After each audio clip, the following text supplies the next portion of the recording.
तो क्या हर्षा महाकुंभ में बदला लेने आई थी? ऐसा मैं कैसे कह सकता हूं? किससे बदला? आज हर्षा रिछारिया मेकअप की दुकान की वो असलियत आपके सामने लाने वाला हूं। सुनिएगा। मेकअप करके साध्वी के भेष में हर्षा रिछारिया महाकुंभ में आपको एक दो दिन दिखी, मन मोह लिया।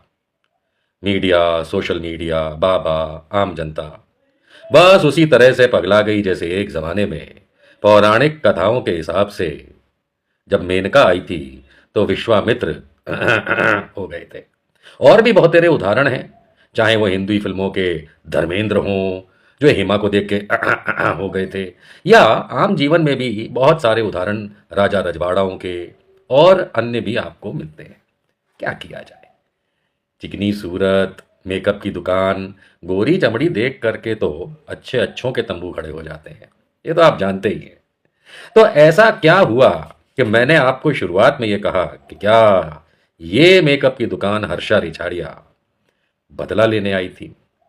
देखिए, अब तो आप जानते हैं कि रात गई बात गई, मैडम वहां से चली गई, रोती रही, मेरे बारे को मैंने बहुत ट्रोल किया, गंदा किया, यहाँ तक कि किसी अखाड़े के किसी महंत पे आरोप भी मत मर दिया कोई आनंद स्वरूप जी के ऊपर कि उन्होंने बहुत बुरा किया, वगैरह वगैरह वगैरह। अब क्योंकि आप लोग उसके कई वीडियोस देख ही चुके हैं तो मैं आज कोई वीडियो आपको दिखाने वाला नहीं हूं। फोटो से ही काम चलाओ, तंबू खड़ा हो या ना हो। लेकिन मैंने जो आपको ये बात कही कि वो क्या किसी से बदला लेने महाकुंभ पहुंची थी, इसकी पोल पट्टी खुद उसके परिवार ने खोली है। देखिए, हर्षा रिछाड़िया का परिवार मूलतः उत्तर प्रदेश के झांसी के मऊरानीपुर का है, बताया जाता है। और उसी के परिवार द्वारा के 25 साल पहले तकरीबन भोपाल शिफ्ट हुए उसके पिता परिवार समेत, और फिर वहां अपना काम धाम चला रहे हैं। हर्षा रिछाड़िया खुद बड़ी हुई, फिर उन्होंने अपना एंकर का काम किया और वगैरह वगैरह वगैरह काम किया। लेकिन एक बहुत ही इंटरेस्टिंग चीज, जब हर्षा रिछाड़िया के पीछे लोग पड़ गए और यहां तक के महाकुंभ से आउट करने की बात हो गई, तो उनके माँ बाप ने कहा कि धर्म अपना करके हर्षा ने गलत किया। ये हर्षा के निरंजनी अखाड़े से निष्कासित होने के बाद उसके माता पिता ने भड़क के कहा कि धर्म अपना करके गलत किया है क्या? अब जब इंसान गुस्से में आता है, तमतमाता है, तो बहुत कुछ बोल जाता है। इन सारी बातों में हमने ये देखा कि जब वो एक दो तीन दिन वहां रही तो शाही स्नान भी हुआ और रथ पे भी निरंजनी अखाड़े के सवार और अड़गड़म बगड़म पता नहीं क्या क्या, और मीडिया ने तो मोस्ट ब्यूटीफुल साध्वी का टैग भी लगा दिया। लेकिन इसमें जब उनका निष्कासन हुआ तब भड़कते हुए हर्षा रिछाड़िया की मां श्रीमती किरण देवी ने एक जानकारी दी, या कह सकते हैं तो पोल खोल दी। अब देखिए पोल क्या है। हर्षा रिछाड़िया की माताजी किरण देवी, उन्होंने ये बताया कि सन 2004 में, अभी 2025 है, सन 2004 में, आज से 21 साल पहले, उज्जैन सिंहस्थ कुंभ जो हुआ था उसमें शाही स्नान के दौरान जब हर्षा साधु संतों के स्नान के लिए बनी जगह पर चली गई थी उज्जैन में, उज्जैन कुंभ 2004 में, हर्षा छोटी थी, 21 साल पुरानी बात हो रही है, छोटी थी, और वो जहां साधु संत स्नान करते हैं उस स्थान पे चली गई। तो हर्षा की माताजी किरण देवी बताती हैं कि पुलिस ने उसे धक्का मार के वहां से हटा दिया था 2004 में। कि भाई उज्जैन के कुंभ 2004 में, माताजी किरण देवी बताती हैं हर्षा की कि हर्षा चली गई थी साधु संत के स्नान करने की जगह पे, तो पुलिस ने धक्का देकर भगा दिया था। इससे अब ये माताजी बता रही हैं उसकी, हर्षा की, किरण देवी बता रही हैं कि हर्षा को बहुत बुरा लगा और तब उसने कहा, तभी कह दिया था कि एक दिन ऐसा भी होगा जब मैं, ये हर्षा कह रही है अपनी माता को, ये माता बता रही है अब निष्कासन के बाद, कि हर्षा को इतना बुरा लगा 2004 में धक्का जब दे दिया पुलिस ने, तब उसने ये कहा कि एक दिन ऐसा भी होगा जब मैं साधु संतों के बीच ही स्नान करूंगी। प्रयागराज महाकुंभ में अमृत स्नान के बाद फोन पे यही बात उसने अपनी माता को बताई, और 2004 की बात को सुन माता जी रो पड़ी। ऑल इन ऑल ये लड़की ना तो कोई साध्वी है, इसने अपने शुरुआती बयानों में कहा मैं कुछ समय से निरंजनी अखाड़े से जुड़ी हूं, होगी, लेकिन इस महिला, इस लड़की जिसके कई रूप आप देख चुके हैं, इसका ये भी एक रूप है कि ये महाकुंभ में 2004 की अपनी बेइज्जती, कही जाए तो बेइज्जती एज ए चाइल्ड, का बदला लेने गई थी। अब हम भी जानते हैं कि भाई माँ बाप भी कई बार अपने बच्चों को उकसाते हैं, क्योंकि होता यही है। भले ही इसके पिता ने कहा है कि अब ट्रोल मत करना, यहाँ कोई ट्रोल नहीं कर रहे हैं, यहाँ तुम्हारी पोल पट्टी खोल रहे हैं।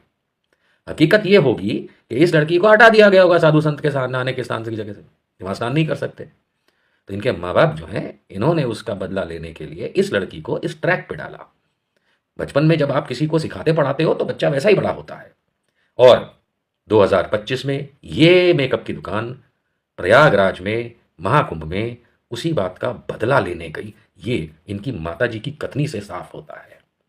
अब सवाल ये उठता है कि क्या धार्मिक अनुष्ठानों में, खास करके अखाड़ाओं वगैरह द्वारा इस तरह से किसी को वीवीआईपी बनाने से पहले उसका चेक नहीं करना चाहिए कि भाई ये है कौन, बैकग्राउंड क्या है, क्या उनसे, क्योंकि अगर ऐसा नहीं होगा तभी तो फिर ये होगा कि मेनका जो है वो विश्वामित्र के तंबू खड़े कर देगी और बदला लेकर के गायब हो जाएगी।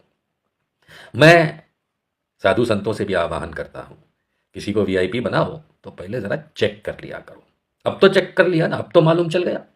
तो ये जो मेकअप की दुकान है, इसको हर व्यक्ति जो है ना सिर्फ एक ही बात कहे, ये मेकअप, तुम महाकुंभ में जाके बेइज्जती का बदला लेने गई या वहां महाकुंभ को बेइज्जत करने गई, आगे आके बताना जरूर। और रही बात साधु संतों की, तंबू नीचे, आस्था पे ध्यान लगाओ। जय हिंद। अपनी राजनीति चमकाने के लिए राजनेता कई बार झूठ बोलते हैं और झूठे लोग कई बार राजनेता बन जाते हैं, इसमें कोई दो राय नहीं है। लेकिन कांग्रेसी परिवार से निकली कंगना रनावत, जो अब भारतीय जनता पार्टी की सांसद है, मोदी जी की चाटुकार है, सब लोग जानते हैं, और एक बहुत बड़ी फ्लॉप एक्ट्रेस हो चुकी है। जिस फिल्म में काम करती है वो डूबती है, इसके बावजूद वो न्यूज में बनी रहना चाहती है। अब एक फिल्म इमरजेंसी इसने बनाई है और प्रचार इस तरह से कर रही है कि जैसे इंदिरा गांधी जी के, स्वर्गीय प्रधानमंत्री इंदिरा गांधी जी के जीवन पे उसने फिल्म बनाई है। हम सब समझ सकते हैं कि जो राजनेता 20, 25, 30, 40 साल अगर राजनीति में रहा, बड़े ओहदों पे रहा, तो उसके जीवन को 2-3 घंटे में दिखाना तो किसी को पॉसिबल नहीं है। चाहे जवाहरलाल नेहरू हो, अटल बिहारी वाजपेयी हो, इंदिरा गांधी हो, या इवन नरेंद्र मोदी, मनमोहन सिंह, 2-3 घंटे में आप क्या ही इनके जीवन के बारे में दिखा सकते हैं। अर्थात कोई अगर इन चीजों पे फिल्म बनाएगा तो मात्र और मात्र कटाक्ष करने के लिए या नीचा दिखाने की कोशिश करने के लिए ही बना सकता है। ये एक भलीभांति साइकोलॉजिकल बात हम सब समझते हैं। लेकिन कई वर्षों से पीछे फीकी आ रही इनकी इमरजेंसी फिल्म इनके कहने के मुताबिक इंदिरा गांधी जी की लाइफ के बारे में है और उसमें खास करके ये कह रही हैं कि इमरजेंसी के बारे में है।